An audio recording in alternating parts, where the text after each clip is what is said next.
français vous parle. La tribune libre d'un simple citoyen. Sans titre ni grade, sans gloire ni fortune. Bonjour, je viens vous présenter mes vœux les meilleurs pour l'année 2026 qui commence à peine.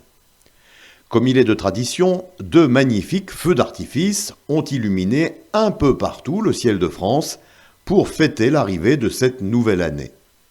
Et comme nous sommes dans un pays en principe parfaitement civilisé, il n'aura fallu mobiliser cette année que 90 000 policiers et gendarmes pour tenter de préserver le calme. 90 000. Et grâce à eux, nous n'aurions constaté que 984 incendies de véhicules, sans compter d'autres choses, des émeutes, des tirs de mortier, du mobilier urbain saccagé, etc. Malgré ce dispositif d'exception, combien de simples citoyens, comme vous et moi, se sont-ils réveillés le 1er janvier 2026 au matin pour trouver un amas de tôle calciné à l'emplacement de leur véhicule, n'ayant plus que leurs yeux pour pleurer, leurs pieds et leurs chaussures pour marcher et partir travailler le lendemain, avec, pour seule consolation, l'espoir que leur assureur puisse les dédommager, même si c'est souvent bien compliqué dans ces cas-là.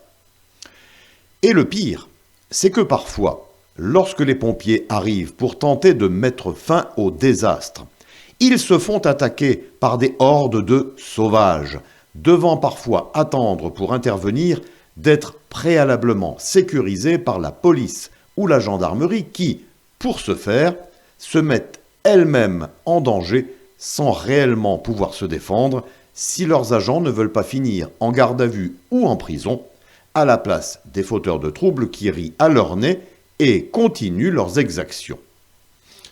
Demandez-vous donc ce qui se serait passé sans la présence de nos 90 000 policiers et gendarmes sur le terrain. Qu'avons-nous fait? Ou que n'avons-nous pas fait pour en arriver là? Combien de temps allons-nous continuer de laisser s'installer la chienlit dans notre pays, laisser la peur gagner du terrain, l'impuissance devenir légion? Je m'interroge sur le devenir de cette France-là, mais je ne suis pas inquiet puisque nous sommes dans un pays civilisé. Mais bon, que 2026 soit une année meilleure à tout point de vue, c'est mon seul souhait.